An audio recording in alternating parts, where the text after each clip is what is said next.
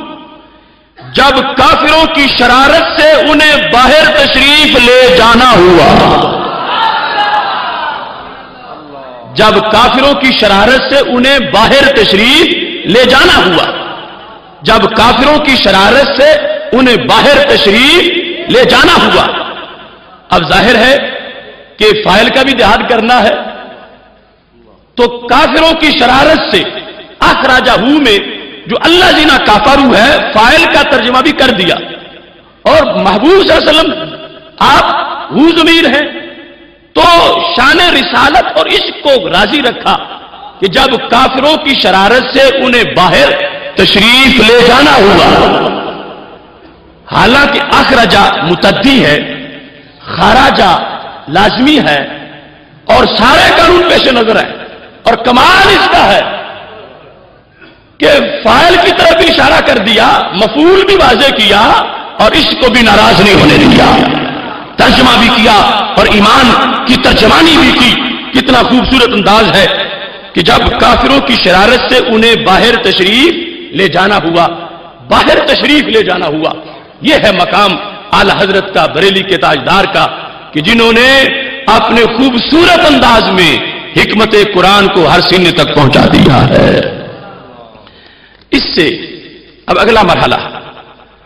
اب یہاں پر ایک بار پھر اس طرف آپ کو لے جانا چاہتا ہوں. یہ شان رسالت کے بیان میں جو یہاں اس شخص نے دعویٰ کیا اپنے ترجمے کے لحاظ سے،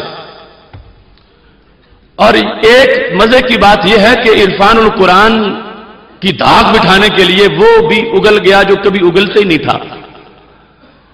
آج اس کے چیلے کہتے ہیں اس نے اتنی کتابیں لکھی ہیں، ہم کہتے ہیں کہ کسی سے لکھوائی ہیں، اور نام اپنا لکھا ہے. نام خود لکھا ہے اپنا، مگر کتابیں ریسرچ ورک، کمپنی ورک ہے. ریسرچ سکالر ہے، اسسٹنٹ سکالر ہے، ریسرچ اسسٹنٹ ہے، اور کام وہ کرتے ہیں، اور پوری ٹیم ہے، بہت بڑی بڑی تنخواہیں ہیں. ہاں یہ ہے کہ تنخواہیں یہ دلواتا. اب اس کے ساتھ جو صورتحال ہے وہ کہتے نہیں نہیں تم حسد کرتے ہو، تم یہ کرتے ہو، تم وہ کرتے ہو، تم ایسی باتیں اپنا قد اونچا کرنے کے لیے کرتے ہو. تو میں کہتا ہوں حسد رشک تو اس سے کیا جائے جس میں کوئی حسد رشک والی چیز ہو. جو غازی ممتاز حسین قادری کو قاتل کہے اور سلمان تاثیر کا ساتھی بنے، اس پر رشک کون کرے؟ رشک ہوتا ہے کسی وصف پر. یہ کس چیز کا خواب دیکھتے ہیں لوگ؟ اب دیکھو، ہم کہتے تھے تو جھگڑتے تھے، تو اس کی زبان سے آپ کو سنوا دیتے ہیں کہ جس نے یہ کہا کہ یہ صرف عرفان القرآن میں نے آپ لکھا ہے، باقی جتنی میری کتابیں ہیں وہ ریسرچ سکالر ہیں، انہوں نے کام کیا ہے، لہذا وہاں اگر غلطیاں نکلتی ہیں تو ان کی طرف منسوب کرنا، یہاں کوئی نہیں نکلے گی، یہ میں نے آپ کیا ہوا. اب اس انداز میں، اور جو آپ کیا ہے جیسے کیا ہے وہ آپ دیکھ ہی رہے ہیں. یہ تو اس طرح کے 20 کنز الایمان سیمینار ہوں گے تو پھر موضوع پورا ہوگا. اور ابھی تو ہمارا انشاءاللہ عقیدہ توحید سیمینار ہوگا، اور آج داتا کی دہلیز پر اس کا پہلا اعلان کر دیا کہ انشاءاللہ ہفتے اتوار کی درمیانی رات لاہور داتا کے دیش میں چوتھا عقیدہ توحید سیمینار منعقد کیا جائے گا انشاءاللہ.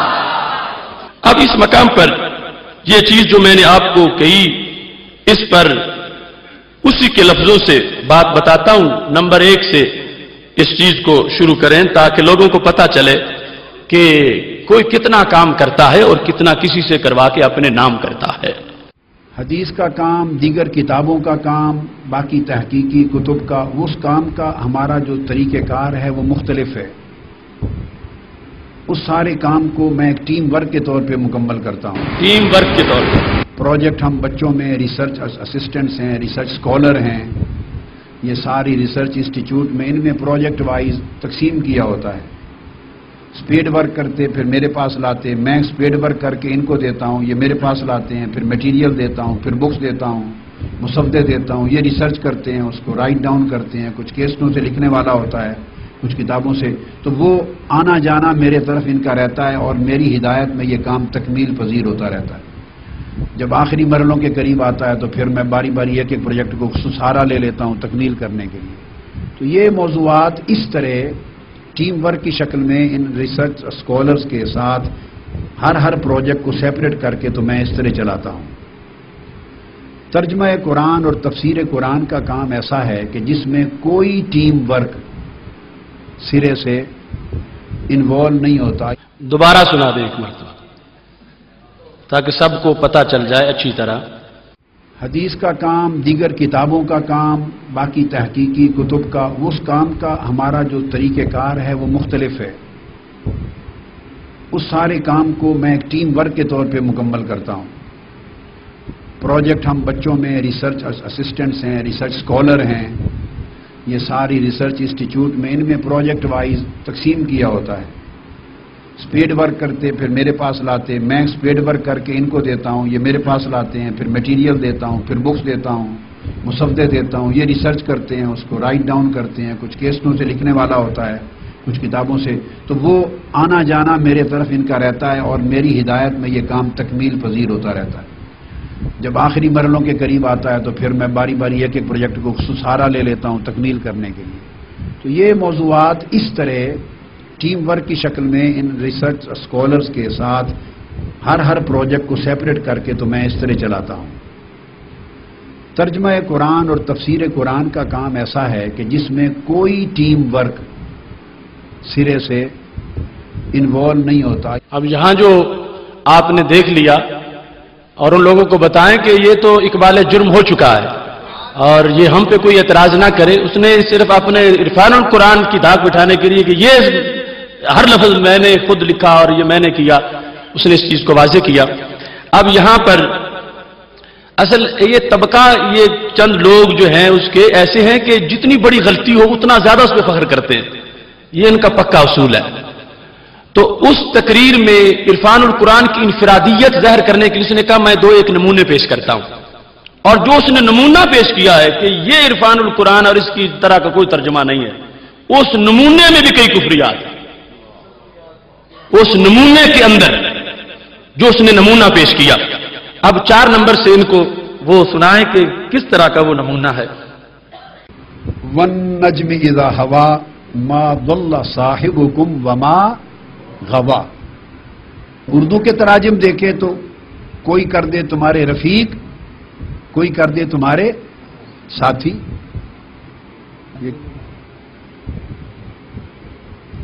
یہ اعلی حضرت کا ترجمہ ہے، انہوں نے کر دیا تمہارے صاحب، اسی صاحب کو صاحب کر دیا، یعنی ترجمہ نہیں کیا۔ نہ بہکے نہ بے راہ چلے، تو کسی نے کر دیا تمہارے ساتھی، کسی نے کر دیا تمہارے رفیق۔ جب میں اس جگہ پر پہنچا اور عرب تفاسیر اور تراجم نے سب نے صاحب ہی لکھ دیا، پیر کرم شاہ صاحب کا، انہوں نے ساتھی کر دیا، انہوں نے ساتھی کر دیا۔ اب علامہ کاظمی شاہ صاحب کا ما صاحبکم کو تمہارا آقا کر دیا۔ اب لفظ آقا میں اپنی جگہ ادب احترام تو ہے، مگر وہ ترجمہ تو نہیں بنتا۔ میری بات آپ سمجھ گئے نا؟ وَالنَّجْمِ إِذَا هَوَى مَا ضَلَّ صَاحِبُكُمْ وَمَا غَوَى۔ اردو کے تراجم دیکھے تو کوئی کر دے تمہارے رفیق، کوئی کر دے تمہارے ساتھی۔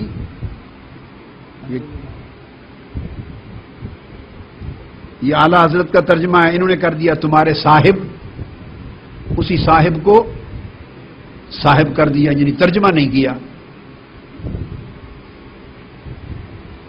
نہ بہکے نہ بے راہ چلے. تو کسی نے کر دیا تمہارے ساتھی، کسی نے کر دیا تمہارے رفیق. جب میں اس جگہ پر پہنچا اور عرب تفاسیر اور تراجم نے سب نے صاحب ہی لکھ دیا. پیر کرم شاہ صاحب کا انہوں نے ساتھی کر دیا، انہوں نے ساتھی کر دیا. اب علامہ کاظمی شاہ صاحب کا ما صاحبکم کو تمہارا آقا کر دیا. اب لفظ آقا میں اپنی جگہ ادب احترام تو ہے، مگر وہ ترجمہ تو نہیں بنتا. میری بات آپ سمجھ گئے نا؟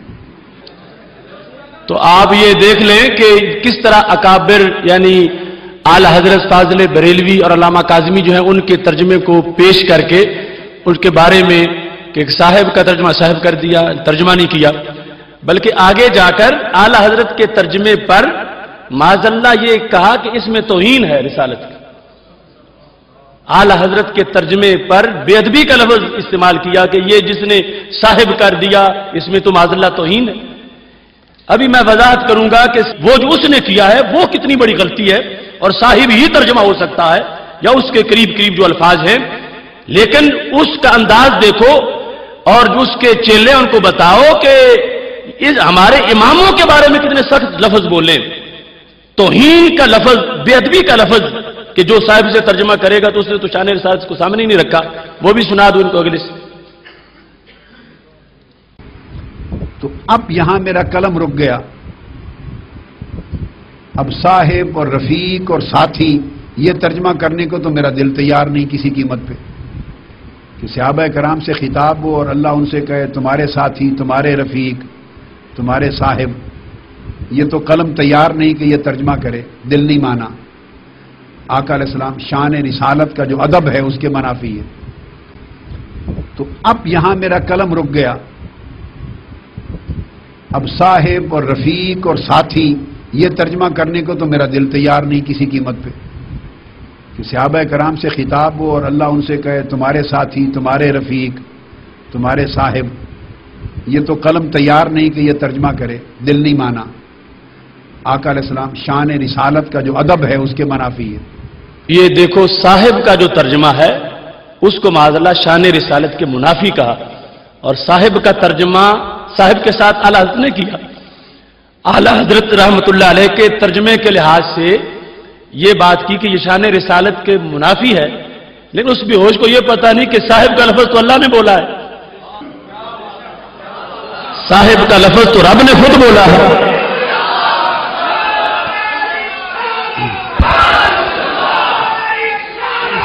یا رسول اللہ، یا رسول اللہ. نعرہ رسالت، نعرہ رسالت، فیض رضا، فیض رضا، فیض رضا، للکار ہے، للکار ہے.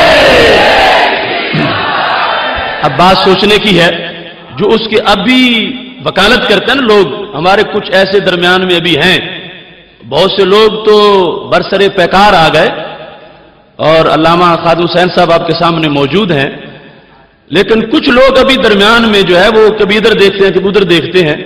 میں تو یہ برملا کہہ رہا ہوں کہ اگر اب بھی اس شخص کا محاسبہ نہ کیا گیا تو آگے جو خطرناک نتائج نکلیں گے وہ ہم لفظ بیان ہی نہیں کر سکتے. ہمارے اکابر نے تو بہت پہلے دیکھ لیا تھا اور ہم تو اسی وقت سے یہ کہہ رہے ہیں. اور یہ ذاتی اختلاف نہیں، یہ نظریاتی اختلاف. اب جو میں نے آپ کے سامنے اب تک بیان کیا، بتاؤ اس میں نے اپنی ذات کے لحاظ سے کیا بیان کیا؟ ان میں کون سی چیز ہے جسے کہا جائے کہ جلالی صاحب کا کوئی ذاتی مسئلہ ہے؟ حرمت رسول علیہ السلام کی بات ہے، ناموس رسالت کی بات ہے، تقدیس الوہیت کی بات ہے، قرآن کے قرآن ہونے کی بات ہے، دین کے دین اسلام ہونے کی بات ہے. تو اس میں ذاتی بات کیا؟ یہ سب نظریاتی بات ہے اور اس سے ہم مواخذہ کریں گے، بڑا کوئی نہیں ہے. اور اگر کسی کو اس کی خیر خواہی ہے تو پکڑ کے لے آئے. اگر ہم بات کرنے نہ بیٹھے تو پھر شکوہ کرے. ہم تو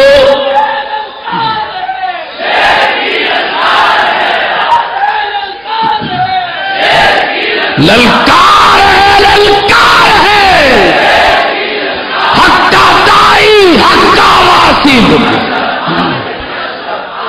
دیکھو ہمارے غازی ممتاز حسین قادری صاحب کی رہائی کے لیے ایک شخص کہتا ہے کہ میں 5 کروڑ ہر وقت جیب میں رکھتا ہوں کہ ایسا نہ ہو کہ کوئی مانگے اور مجھے دیر ہو جائے. تو ہم ساری دلیلیں ہر وقت ساتھ ہی رکھتے ہیں کہ جب بھی فون آئے تو ہم فوراً تیار ہیں. ہمیں انتظار ہے. قرآن سے سنت سے دلیل سے بات ہوگی. لیکن یہ جو درمیان میں لوگ ہیں وہ اپنے چپ کا روزہ توڑے تو صحیح, اس کو بلاتے کیوں نہیں؟ آخر امت کا مسئلہ ہے. اور یہاں کوئی اس کو کھا نہیں جاتا. اس کو پتا چلے کہ باہر بیٹھ کے دہشت گردی کے خلاف فتوے دینا اور ہوتا ہے اور بمبو دھماکوں کے درمیان بیٹھنا اور ہوتا ہے. تو محتشم سامعین حضرات, اس نے ساری صفائی کر دی. وہ روئے زمین پر کوئی ترجمہ نہیں, اور پھر بطور خاص اعلی حضرت رحمت اللہ علیہ کا نام لے کے کہ جس ترجمے نے کروڑوں ایمان بچائے ہیں, صرف اس کو مسترد ہی نہیں کیا, ساتھ توہین رسالت کا لفظ بھی بول دیا کہ منافی آداب رسالت. اور اس کے بعد جو ترجمہ آپ کیا وہ میں تمہارے سامنے پیش کر رہا ہوں, اور اس کے بعد پھر اس میں تبصرہ ہوگا کہ صورتحال اس کی کیا ہوتی ہے. یہاں پر یہ ترجمہ ہے ما ضل صاحبکم وما غوا. ترجمہ دھیان سے سننا. تمہیں اپنی صحبت سے نوازنے والے, یہ صاحب کا ترجمہ, دھیان سے سننا, صاحب کا ترجمہ. تمہیں اپنی صحبت سے نوازنے والے یعنی تمہیں اپنے فیض صحبت سے صحابی بنانے والے رسول صلی اللہ علیہ وسلم نہ کبھی راہ بھولے اور نہ کبھی راہ سے بھٹکے. جس پر اس نے قلم توڑ دیا وہ ترجمہ کیا ہے کہ تمہیں اپنی صحبت سے نوازنے والے. لیکن دیکھنا ہے یہ رب فرما کنے رہا. صاحب و کم کنہیں کہا گیا؟ کم کون ہے؟ کم کنہیں کہا جا رہا ہے؟ تو اس چیز کو سامنے رکھو گے تو پھر پتہ چل جائے گا کہ اعلی حضرت نے صاحب کا ترجمہ صاحب کیوں کیا, اور اس شخص نے صحبت سے نوازنے والے کہہ کے مشرکوں کو صحابی کہنے کا قول کیوں کیا ہے. اب یہاں پر یہ انداز چونکہ قرآن مجید برہان رشید میں متعدد مقامات پر اس لفظ صاحب کا استعمال کیا گیا ہے. یہاں تفسیر ابن جریر سے خطاب کس کو ہے یہ معین کروں گا, اور پھر قرآن کی قرآن سے تفسیر کر کے یہ بتاؤں گا, آیات قرآن سے ثابت کروں گا یہ شخص نے لفظ صاحب کا ترجمہ غلط کیا ہے, اور اعلی حضرت نے صاحب کہہ کے قرآنی علوم کو بیان کرنے کا حق ادا کر دیا ہے.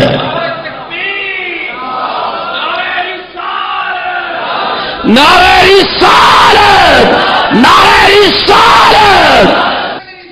ما ضل صاحبکم خطاب کس کو ہے؟ آؤ پوچھ لیتے ہیں. امام بیضاوی کہتے ہیں الخطاب لقریش. خطاب کس کو ہے؟ خطاب کس کو ہے؟ یعنی کفار مکہ کو خطاب ہے. یہ تفسیر بیضاوی جلد نمبر 5 صفحہ نمبر 252. خطاب ہے قریش کو.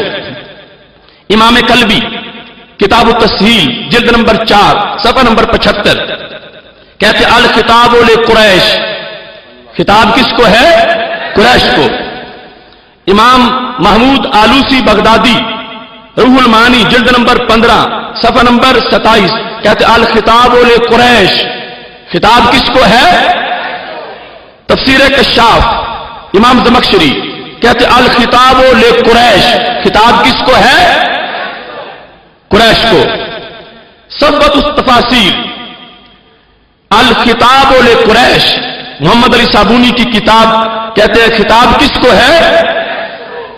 اس کے ساتھ تفسیر نصفی امام ابو البرکات کہتے ہیں الخطاب لقریش. خطاب کس کو ہے؟ تفسیر ابی سعود جلد نمبر 5 صفحہ نمبر 641 کہتے ہیں الخطاب لقریش. خطاب کس کو ہے؟ صحابہ کو خطاب نہیں, کفار مکہ کو خطاب. الخطاب لقریش ما ضل صاحبکم, اے قریش